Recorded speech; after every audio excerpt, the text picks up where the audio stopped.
and I'm certified financial planner David Somerville, and I'm joined on today's episode by registered retirement consultant Jason Pollock. Jason, good evening.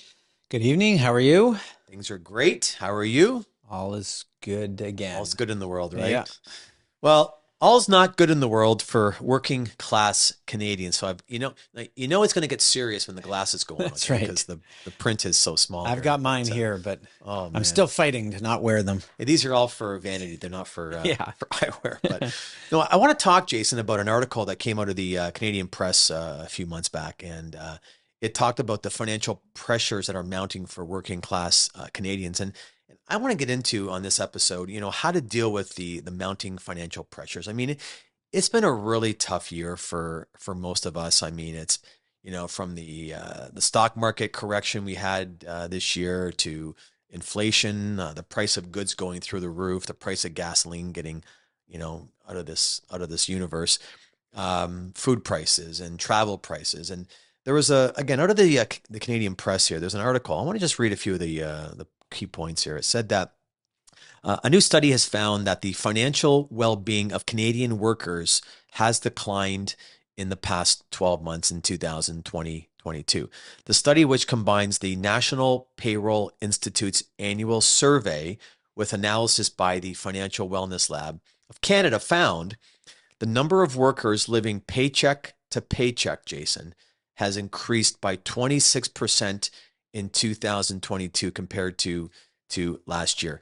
It also found the majority of the stress obviously came with from those with incomes under 100, family incomes, combined incomes under $100,000. The study also found that the number of employed Canadians spending more than their net pay was at the highest level ever reported in the survey at 11%. Meanwhile, debt levels increased among all groups, with 27% reporting an increase compared to 17% from last year. So the number of working Canadians with credit card debt has skyrocketed 42%, up from 29% in 2021. And the report goes on to say that things are likely to become even more difficult for people in the near future. So it has been a really difficult year. And I just can't imagine, Jason, people out there right now that, they have, middle class jobs, working class jobs, great people, raising a family, trying to pay the mortgage. And this year they get walloped with all of these increases from all these different areas. Nothing seems to be going down. It's been a really tough year for many Canadians. Yeah, the only thing that's going down is their investment portfolios, right? Right. But it's not surprising with inflation at 5 to 10%, and wages certainly aren't going up at the same level. It's not surprising that there's a lot of pressures mounting. I wonder all the time. I think about people that they want to put their kids in sports and they want to take a few trips and they want to go to a restaurant and they want to do a few things, but with the way the paycheck has to be spread out, and the price of food. I mean, even the price of food these days. I mean, it's Crazy. it's becoming like it's amazing, right? When you go into the grocery store and you start questioning, do I buy steak or do I buy pasta? Yeah. It's pasta, right? I mean, vegetables are expensive. I mean, but how many working class families, single parents, single family earners earning, a basic income, how are they making it work? But on this episode, we got into we sat down and we talked about kind of the 10 strategies to hopefully push yourself through this bit of a moment in time. Yeah. Well, the first tip is pretty obvious. If you can't afford it without a credit card, don't buy it. Right. And this is something that we've talked about for years and years, not just in the past year, but it really hits home now because, if you can't pay off if you can't afford it now, you might not be able to afford to pay off the credit card, and then it starts to just snowball, and then you're sitting there with a debt, a bad debt, a credit card debt of 20 to 25% interest, and then things can spiral out of control. I always love I don't love the analogy, but I remember seeing it before as I was at a clothing store one time and people were in line buying these really expensive purses. It was a purse store in Toronto. And I was just kind of shopping around, just browsing. It wasn't a store that I could afford to shop in, but Just it window was, shopping. I was window shopping, right? And I'm in line, I'm in the store, and I'm looking at people buy these $3,000 and $4,000 purses on their credit card. And I look at them and I went, can you really even afford to be here, right? I mean, how many people get caught up in the, I can't really afford it, but I can use my credit card and have instant gratification. So, like you said in the first point, if you have to buy it with a credit card, you probably shouldn't be buying it. Yeah, exactly. The number two tip in dealing with some of the financial pressures, have a fallback emergency fund. And Right. this is something that, again, we talked about for years, and most people just kind of say, yeah, it's no big deal. Well, guess what? COVID hits. A lot of people lose their jobs. They can't, they don't have a paycheck. What do? Now they have to go into a line of credit or into credit cards. Whereas if you had an emergency fund, we always talk about 1 to 2 months worth of your income, stash it, put it away into a high interest savings account. Things can happen, and it's important to have that backup plan. It's amazing when you have an emergency fund that you had the discipline not to touch for wants, right? That fancy purse or that fancy whatever. When you have that emergency fund and you go through a period where I need brakes for the car, something's gone wrong in the house, the furnace isn't working. When you've got those three, four, $5,000 put aside in an account that you haven't touched, man, what a what a relief it is. I find I have an emergency fund, and I've got a few months of salary put aside into my emergency fund. And whenever I have a bit of a hiccup, I think I'm okay. I've got the emergency fund. I'm going to tap into it. I'm going to pull the money out. I'm going to pay for whatever needs to be replaced or repaired. And then slowly over the next few months, I'll replenish back that emergency fund. So that's a great point. Number three here on some of the strategies to deal with the mounting pressures that we all live with these days is is always pay off that credit card balance in full. I have a son, Drake. He's at university. He got his first credit card because I'm trying to get him some credit. I want him to learn how to use his credit card. And I say the number one rule is you can buy a few things each month on your credit card to build up your credit rating, but you have to pay off the credit card in balance each month. Otherwise, what happens, Jason, as we know, the credit card rates are what, 18, 19, 20%. And people, again, use it, pay it off, use it, pay it off, but you got to pay it off. Number four here is cut out the wants and focus on the needs only. So again, in this time we're facing right now with all the things all the headwinds that are facing us as Canadians and all the headwinds that are facing us financially is, the question you have to ask yourself is, okay, is that a need or is that a want? And even myself, I'm finding right now that Christina and I have sat down and said, okay, we do want to do a few things, but let's say to the house, right? But okay, is that a need or a want? We needed a new furnace and a new air conditioner.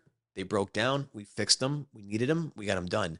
We want to do a couple other things to the house. And I said to her, I go, let's just kind of take a step back here for a few months. Let's let things settle for the next little bit. Wants we put aside. So it's important to be careful and not focus on your wants, but just focus on your needs. Yeah, and something similar to that is our number five tip on how to, what uh, a tip to deal with some financial pressures is create a budget. And again, financial planning 101. Whatever you're bringing in, let's take a look. Let's go down through your fixed costs, your mortgage, your heat, your hydro, a little bit of the groceries, that kind of thing. But find what it is that you need to live on. What's funny, Jason, about that is again another moment in my life where a year ago I had no child in university, didn't have that university cost. You've gone through it now with your kids, and Yeah. it was an eye opener of how much school was going to cost, knowing that even though I put money aside, I still wasn't prepared for that expense.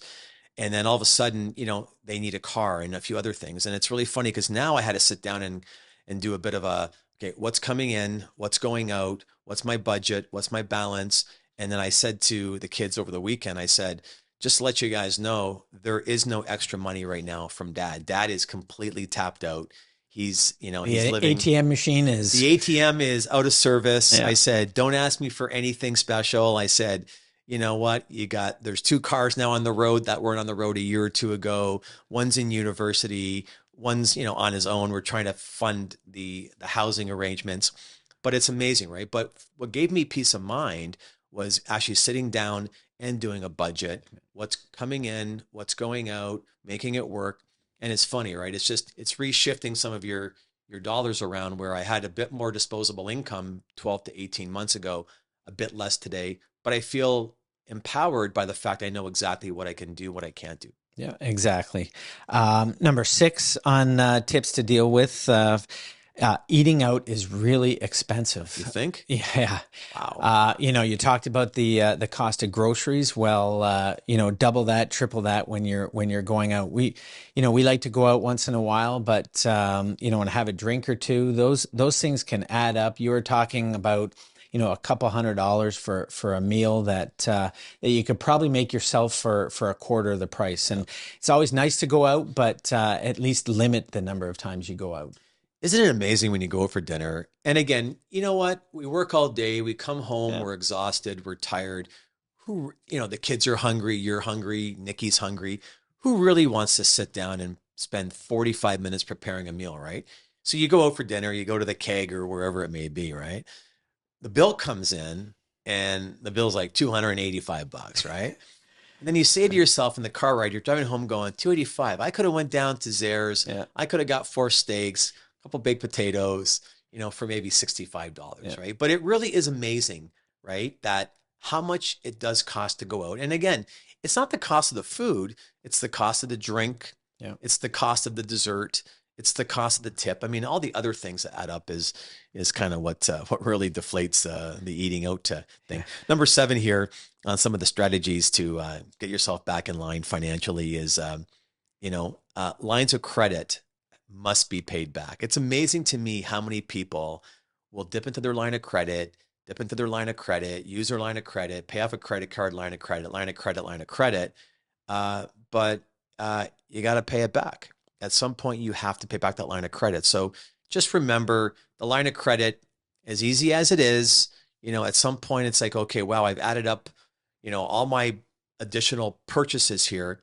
Now my line of credit is 12 or 14,000. Again, at some point you got to pay it back. So try and guard the line as well, like a credit card. It is better to have a line of credit debt than the credit card debt, but you got to still pay it back. Number eight here is maybe avoid that new car purchase, right? I mean, I called around. You know how you get the 6 month or the 2 or 3 year itch for a new car. I've had the car for the last 2 or 3 years, and you start shopping around, and it's unbelievable how expensive a new car is these days, right? And Crazy. it's not even the fact that the car's got up in price. It's just that the leasing cost has gone up, the finance cost has gone up. So, I always say to people that I know is the only way I got ahead financially in my life is I never owned a new car. I've always bought a car that's been 3 or 4 years old and I've driven it. So if you want to get back onto the good side of the financial ledger, maybe avoid the new car for the next little bit. Yeah, and the days of 0% interest on car loans are over, Long and gone. they'll extend the car payments for 7 years. So you're stuck in those payments, and now it's not 0%. Now it's 5 to 8% Right. for a 7 year period. It really adds up. Yeah, that $42,000 car when you pay it back in 7 years just cost you like $78,000, right? So Exactly. how great of a deal Exactly. was that? Yeah. Yeah. And number nine on this, avoid cashing in your RSPs. RSPs are meant to be long term. They're meant for retirement. There's always an urge to, you see your statement come in and you say, well, I'll take a few $1,000s here or there, but Right. it's tough to recover to get back that RSP, and it is meant to be retirement. And Jason, one of the things I wanted to speak about real quickly is that, we do get the occasional phone call. They're in a financial bind. Hey, I want to take out 10 or 15,000 from my RSP. What they forget to do is that, if they want to take out 10,000 because they got to pay off a debt, we've got to redeem maybe 15,000. So, or if they take out 20,000, we've got to redeem 25 or $30,000. So it's not the money you're pulling out that you're losing for investing purposes in your future. It's the additional money you've got to take out.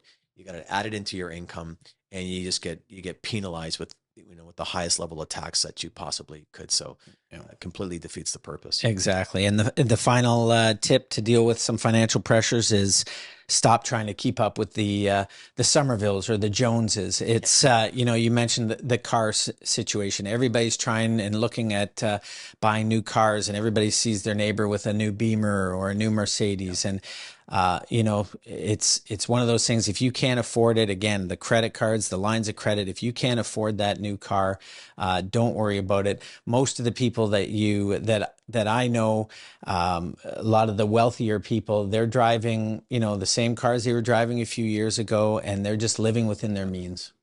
It's amazing with the keeping up with the Joneses, right? That whole analogy is we had a new client come into us a few months ago, and great person, and really wasn't where he wanted to be in his life. And I said to him, "Why don't you have the level of savings you should have?" And he said, "Well, my wife hangs around with a really affluent group of people.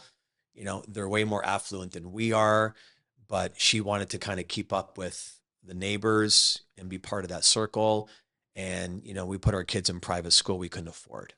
And we bought trips we couldn't afford to go. Like just the whole keeping up with the neighbors scenario or syndrome it's what put this person into financial hardship, right? So, in hindsight, when you ask him if you could go back and do one thing different, he said, I would have tried to live within my means as opposed to trying to live within my neighborhood, right? So, Right. um, hopefully those points resonate with all of you out there. Again, 2022 almost coming to an end, or has come to an end by the time this podcast gets out. It's been a tough year for both the stock market. It's been a tough year for for interest rates. It's been a tough year on the economy. It's been a tough year for inflation. It's been a tough year for those that own homes. The light at the end of the tunnel is coming. It's going to be a better 2023 than 22. It should be a really good 2024, 25. So hopefully you can kind of just weather the storm, batten down the hatches, and make sure you make good financial decisions moving forward. Jason Pollock, again, thanks for coming in on a Thank on a you. late night here during the winter of 2022. We really appreciate you coming in.